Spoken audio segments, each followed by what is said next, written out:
वाह, ये गुरुओं का आशीर्वाद ही होगा कि हमें सूरज और ईशा साथ साथ देखने को मिल रहा है। नहीं तो आजकल तो आसार ऐसे चल रहे हैं कि ये दोनों ऑपोजिट खेमे में होते हैं। देखिए ना, दोनों मिलकर महादेव की आराधना कर रहे हैं, लेकिन this is like too good to be true, कि मतलब ऑलमोस्ट लग रहा है कि हम कहीं सपना तो नहीं देख रहे।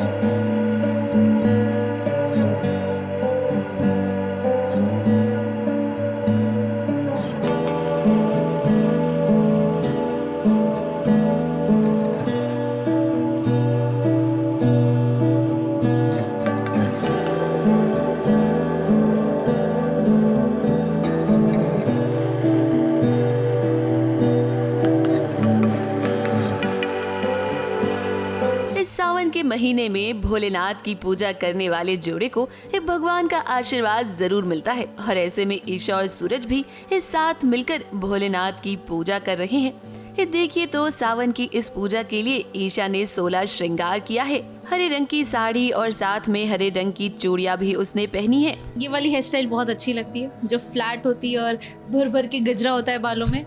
तो एक्चुअली ये देखा जाए तो ईशा और प्राप्ति पे एक तरह से सूट भी होता है, एंड इसलिए हमारा श्रावण का थीम है ग्रीन और मरून, तो मुझे ग्रीन साड़ी दी है एंड मरून बस मेरी चूड़ियों में है। और देखिए कैसे उसे यहाँ भगवान जी की मूर्ति भी मिल गई है। अब ये सब कुछ देखकर अगर आप लोग खुश हो रहे हैं तो हम आपको ये बताना चाहेंगे कि ईशा ने व्रत तो जरूर रखा है, लेकिन ईशा और सूरज ने अभी तक भोलेनाथ की साथ में पूजा नहीं की। ये सीन जो आपने देखा ना, ये सूरज का एक सपना है। तो सूरज पूजा कर रहा है और सूरज पूजा करते करते ये इमेजिन कर रहा है कि ईशा जी भी आई है साथ में, कलश में हाथ दे के दूध अर्पित कर रहे हैं। श्रावण की पूजा साथ में कर रहे हैं, जैसे हमेशा से हम चाहते थे कि हम साथ ही करें श्रावण। इससे पहले भी बात होती है कि सूरज पूछता है कि आप व्रत रखेंगी, तो वो मैं भी कहती हूँ कि मैं सूरज के लिए रखूंगी पर दादा भाई के लिए नहीं। अब देखिए ईशा पूजा करने के लिए तैयार हो गई है।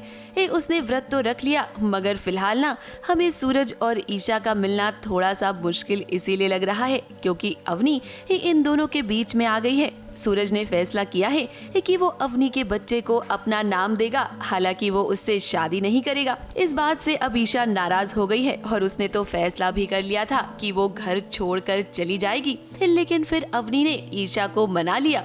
मेरे बच्चे को नाम की जरूरत है कि वो इस दुनिया में इज्जत की जिंदगी जी सके। मेरे बच्चे को सम्मान से जीने का हक दे दीजिए। मैं वादा करती हूँ आपसे, मैं आप दोनों के बीच में कभी नहीं आऊंगी। आप दोनों एक दूसरे के लिए बने, न कि एक दूसरे से जुदा होने के लिए।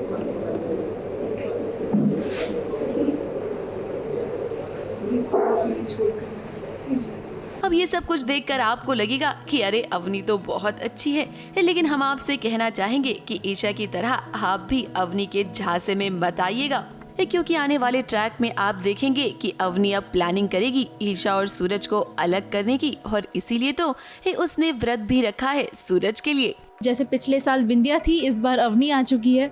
तो अवनी ऐसे ईशा के नज़रों में बुरी नहीं है, पर वो अपनी तरह से सही है, पर ईशा को एज एन पत्नी एक्सेप्टेड नहीं है कि उसका बच्चा है, वो सूरज उसे नाम दे रहा है। ये चीज़ तो अब पता चलता है सीन में कि अवनी ने भी फास्ट रखा है, सुबह से कुछ नहीं खाया है, तो ताइमा भड़क जाती है। तो मैं कहती हूँ कि मैं बात करती हूँ अवनी से, क्या बात है, बच्चा है, तुम्हें ऐसा बिना खाए नहीं रहना चाहिए।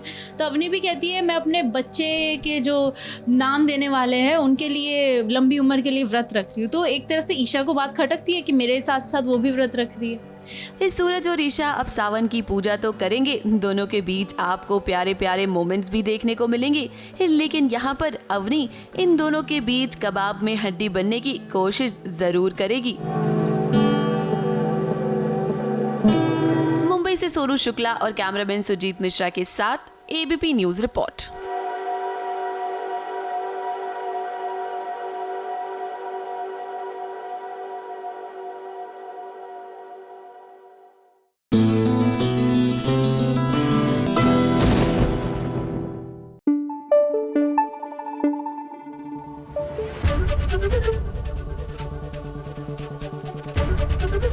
एबीपी न्यूज आपको रखे आगे।